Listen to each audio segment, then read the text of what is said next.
شوکت علامہ مولانا ارباب علی مصری صاحب، آپ مجھے بتائیں نا کہ ہم بات اگر کر رہے ہیں، ان کا ذکر کر رہے ہیں، تو ہمارے جو روحانی جو ہے نا وہ بھی ماشاءاللہ بڑی ایسی محسوس ہو رہا ہے کہ جذبہ ایمانی الحمدللہ ہمارے میں محسوس ہو رہا ہے. تو قبلہ میں چاہوں گا کہ ان کی برکتیں تو بہت ہیں، ٹھیک ہے نا، لیکن آج کا دن ہمیں کس طرح منانا چاہیے بتائیں.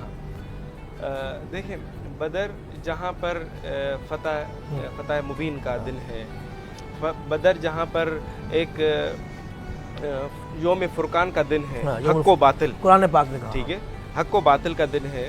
تو یقیناً ہمیں اس دن کو سیکھنا پڑے گا ان 313 بدریون سے. یہ جو بدریون تھے، تن پہ کپڑے نہیں ہیں، ہاتھ میں تلوار نہیں ہے، سینے پہ سپہ کیا کہتے ہیں اس کو، سپہ نہیں تھی، مگر اس کے باوجود جو ہے جذبہ ایمانی کیا تھا، جذبہ ایمان کہ ہم کٹ جائیں، مر جائیں، ہماری لاشوں کو جلا کر راکھ بھی بنا دیا جائے، مگر کوئی آنچ سرور کائنات پر نہ آئے.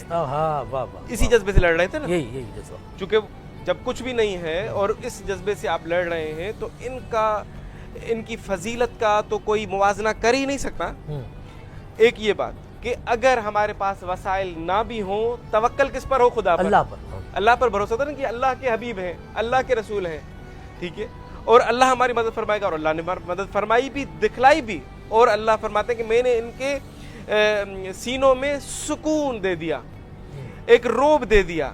اب جب دشمن پر یہ حملہ کر رہے ہیں، دشمن 1000 ہے اور اسلحے سے بھرا ہوا ہے، مگر اس کے باوجود بھی دشمن کو یہ 313 بھاری نظر آ رہے ہیں، زیادہ نظر آ رہے ہیں. اور ان 313 بیچارے جو تقریباً زیادہ تر غلام ہیں، فقیر ہیں، غریب ہیں، ان کو وہ مالدار لوگ ایک ذلیل اور پست نظر آ رہے ہیں.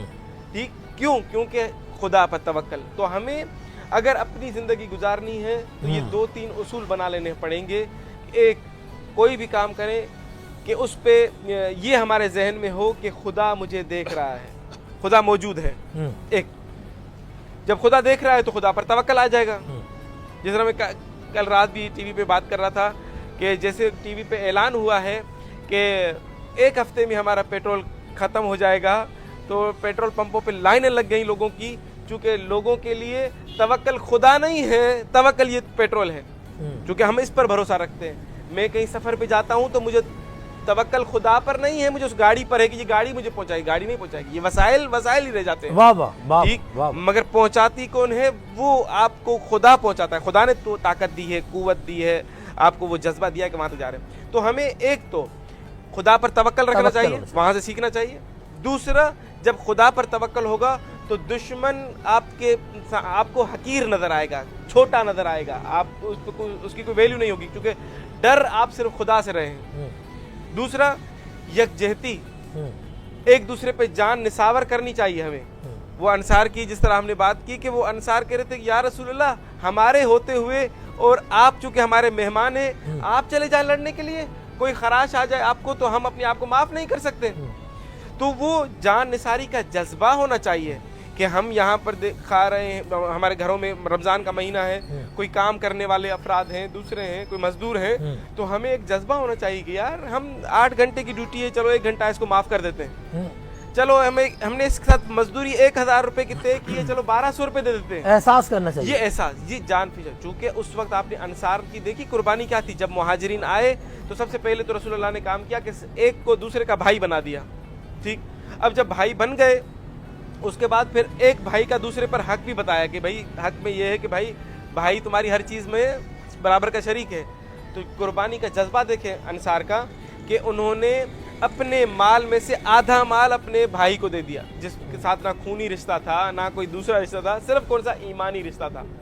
اور اس ایمانی رشتے اور رسول اللہ کے بتائے گئے فرامین کے مطابق انہوں نے آدھا دے دیا. حتیٰ اتنی قربانی دی کہ ایک انصار کے پاس 2 بیویاں ہیں اور مہاجر کے پاس نہیں ہے، تو انہوں نے اپنی ایک بیوی کو طلاق دے دی کہ میرے بھائی کے پاس نہیں. یہ قربانی کا جذبہ. مگر افسوس، ہم رسول اللہ گئے 11 ہجری میں، اتنے تعلیمات اسلامی کو لے کر آئے کہ لوگ اپنی جان، یہی عرب تھے کہ کسی کو لوٹ کر آتے تھے نا تو بڑا فخر سے آ کے محفل میں بیان کرتے تھے کہ میں نے اس طرح لوٹا، اس طرح لوٹا. مطلب ان کے اندر